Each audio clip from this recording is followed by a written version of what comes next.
Bonjour mesdames et messieurs et bienvenue à Parlons-en. Je me nomme Camille Gagnon et je serai votre animatrice pour cette émission. Aujourd'hui au programme, ils sont poignants, ils dérangent ou bien ils laissent indifférents, parlons des sacres. L'émission d'aujourd'hui s'adresse donc à un auditoire averti ou pas, tout dépendant de votre perception de ces gros mots, ce dont nous parlerons tout à l'heure. Pour assurer la compréhension de l'ensemble de l'auditoire, je vous rappelle qu'un sacre est un juron fondé sur l'emploi ou la déformation de mots définissant des objets, des concepts ou des personnages liés à l'Église chrétienne. En effet, le fameux « tabarnak » vient du mot « tabernacle » qui désigne la tente qui abritait l'arche d'alliance à l'époque de Moïse. Le sacre « calice » vient du mot « calice » qui désigne en fait une coupe présente durant la messe contenant le vin béni. Voilà des exemples parmi tant d'autres. Pour les femmes, des sacres étaient utilisés, mais on pouvait les qualifier de sacres doux, comme Doux Jésus ou Sainte Bénite, mais les sacres durs, ceux des hommes, sont apparus avec les années dites de la libération de la femme. De nos jours, les sacres ont perdu leur sens premier et sont maintenant l'expression d'un langage populaire. Ils servent à souligner une émotion vive, telle que la colère, la peur, la douleur ou la joie. Jusque dans les années 70, ces mots n'étaient employés que par les hommes qui les utilisaient pour marquer leur virilité. En effet, ces sacres démontraient chez eux qui les employaient un certain détachement par rapport aux choses religieuses ou à la religion catholique en particulier. Celle-ci englobait tous les aspects de la vie de l'époque. Elle contrôlait la vie quotidienne de tous et c'est supposément en sacrant qu'on se libérait de cette emprise. Certains préjugés ont vu le jour concernant les gens utilisant les sacres. On peut entendre parler de manque de culture ou simplement de besoin d'affirmation. La question reste à voir. Les sacres ont-ils toujours la même signification? Pour répondre à cette question, nous avons aujourd'hui le plaisir d'accueillir en studio Mme Laurie Plourde, étudiante au Cégep de Rivière-du-Loup, ainsi que Mme Jeannette Berthelotte, retraitée de l'enseignement, qui donneront toutes les deux leur point de vue sur le sujet.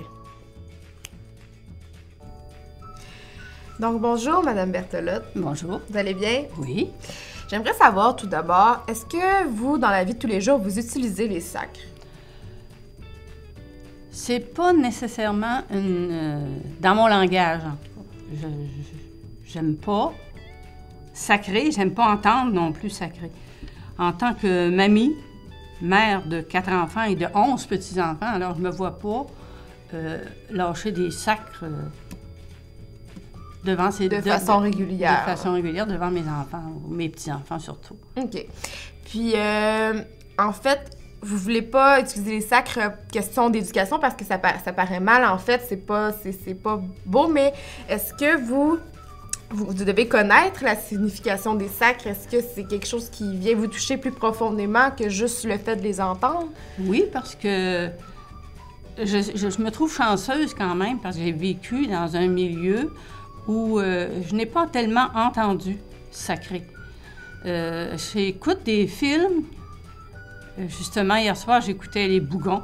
Okay. Et j'étais terrifiée de voir les sacs. Mais j'étais contente de ne pas avoir été le voir au cinéma parce que je trouvais que ça ne valait pas la peine. Je trouve que c'est un manque de vocabulaire. Mm-hmm. Parce que, pour exprimer, parce qu'on sait tous que ça sert d'une certaine façon à exprimer un peu comment on se sent. Mais en fait, ce que vous me dites, c'est qu'il y a d'autres façons de dire comment... C'est ça, il y a tellement de beaux mots de vocabulaire que pas parce que ces mots-là sont pas beaux, mais il faut qu'ils soient employés à la bonne place de la bonne façon. Tout à fait d'accord. Aussi, est-ce que je voulais savoir, question vraiment origine des sacres, je disais tout à l'heure que c'était des déviances, en fait, de l'Église catholique. Est-ce que vous avez encore un lien avec leur origine première? Est-ce que vous faites encore référence à la religion, en fait, quand vous entendez des sacres? Vous vous dites que c'est des mots qui devraient rester, en fait... à la bonne place, qui devrait pas être... Oui, moi, je suis croyante et pratiquante. Alors, quand j'entends un sac, ça me fait comme mal. Ça me fait mal. Fait que, soit que je m'éloigne... On essaie de ne pas les utiliser. Parce qu'effectivement, c'est complètement sortir d'un mot d'un certain contexte. C'est ça. Puis je trouve aussi que ces mots-là sont arrivés ici, dans notre région ou dans notre Québec, avec les premiers colons.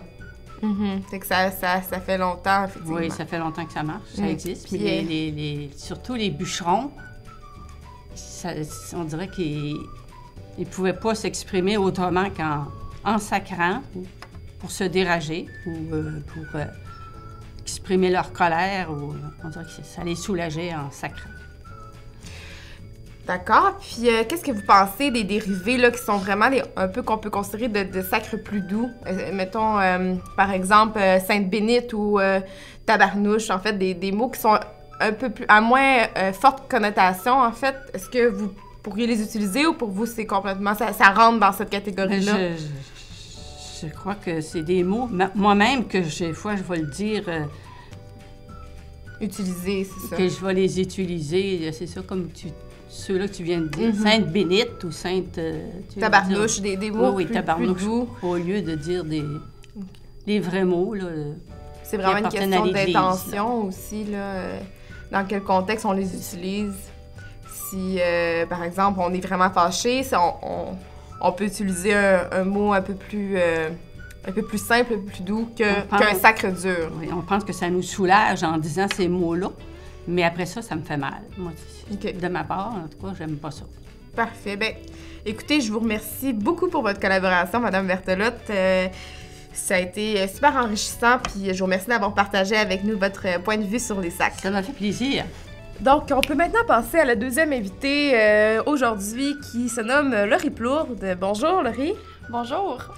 Donc, même chose qu'avec Mme Berthelotte, j'ai quelques questions à vous poser concernant l'utilisation des sacres. Donc, premièrement, est-ce que vous sacrez? Est-ce que ça vous arrive de sacrer dans votre langage commun? Oui, ça m'arrive de sacrer. Je pense que le sacre est situationnel. Dans le fond, ça dépend de la situation puis des personnes avec qui tu es dans ton entourage. Je pense pas que c'est approprié de sacrer à tout moment, mais oui, ça m'arrive d'en utiliser avec mes amis ou dans des situations particulières. Comme au travail, à l'école, dans mes... Dans votre vie en général, vous utilisez, mais vous faites attention des situations. Parfait. Travail, école, c'est pas... Fait que j'imagine que lorsqu'il y a des enfants plus jeunes, ou sinon si vous êtes avec des personnes qui sacrent, vous allez vous abstenir, en fait. Ouais. Parfait. Ensuite, pourquoi vous utilisez les sacres? En fait, qu'est-ce que ça vous apporte? Je sais que le sacre peut être un manque de vocabulaire, mais je pense pas que je suis quelqu'un qui manque de vocabulaire en tant que tel, mais je pense que, justement, dépendant du milieu où on est, où on gravite, on l'utilise. Donc, je pense que parfois, c'est comme un tic langagier par imitation. OK. Puis aussi, sinon, je pense que des fois, ça peut exprimer de la colère, de la surprise. Mais je suis vraiment une adepte du call-in. D'accord. Je pense que c'est mon préféré. C'est un sacre plus doux. Ouais, c'est un sacre plus doux, mais c'est mon préféré. D'accord. Fait que, en fait, vous les utilisez pour accentuer une émotion. Je pense que ça peut mettre de l'emphase puis un accent parfois. Tout dépend de la situation, encore une fois. Parfait. Puis, j'aimerais savoir, est-ce que vous, les sacres, ça vous dérange? Donc, j'imagine que si vous les utilisez, ça ne doit pas vous déranger tant que ça. Quand vous les entendez, d'ailleurs, est-ce que ça vous fait quelque chose ou ça vous laisse vraiment indifférente? Ben, dans le fond, je pense que, en 2017, moi, j'ai 18 ans, je pense qu'on est élevé dans une génération où le sacre est beaucoup plus accepté. Puis, dans le fond, on est laïcisé, c'est ça le mot, je pense? Dans le fond, on est vraiment moins religieux que par le passé, comme on trempe moins dans la religion, donc on perd un peu le sens de ces mots-là. Ben, je connais la signification, mais ils veulent rien dire pour moi vu que je suis non croyante ni pratiquante. D'accord. Donc, vous savez, en fait, l'origine de ces sacres, vous m'avez parlé de religion, donc vous la connaissez. Oui, je connais la signification, mais ils veulent pas dire grand-chose pour moi qui, justement, ne suis ni croyante, ni pratiquante, ni... qui pratique pas la religion catholique. D'accord. Fait qu'à ce moment-là, si je fais un résumé un peu de ce que vous m'avez dit, vous êtes quelqu'un qui utilise les sacres, qui fait attention par rapport à la situation auquel vous les utilisez. Donc, vous ne sacrez pas à tour de bras, comme on dit, donc dans n'importe quelle situation. Mais d'un autre côté, c'est pas quelque chose qui vous dérange. Vous voyez pas ça comme un sujet tabou, en fait, de parler de sacre aujourd'hui, j'imagine. Je vois pas ça comme un sujet tabou, mais oui, parfois, je pense que les sacres sont dérangeants parce qu'ils sont inappropriés et des fois, ça rend les personnes vraiment vulgaire. Des fois, un petit sac de temps en temps, ça passe, mais les personnes qui sacrent aux phrases, aux mots même, je pense que là, ça démontre un petit, peut-être une mauvaise... un manque, pas une mauvaise éducation, mais un manque d'éducation face à la langue française. Fait que tout est une question de contexte et d'exagération également. Ouais. Je vous remercie 1000 fois, Madame Laurie. Super intéressant, encore une fois, votre point de vue. Merci beaucoup de m'avoir invitée à votre émission. Ça m'a fait plaisir. N'importe quand. Donc, j'aimerais remercier encore une fois Mesdames Berthelotte et Plourde pour leur précieuse collaboration. Nous avons ici la preuve que sacré ne veut pas dire la même chose pour tous. Nous savons tous que ces gros mots ne sont pas bien vus au sein de notre société, mais est-ce que notre perception des sacres ira un jour de pair avec notre compréhension de ceux-ci? Reste à voir. Une chose est certaine, parfois sacré, ça fait du bien. C'est ce qui conclut l'émission d'aujourd'hui. Merci d'avoir été au rendez-vous et je vous dis à la semaine prochaine.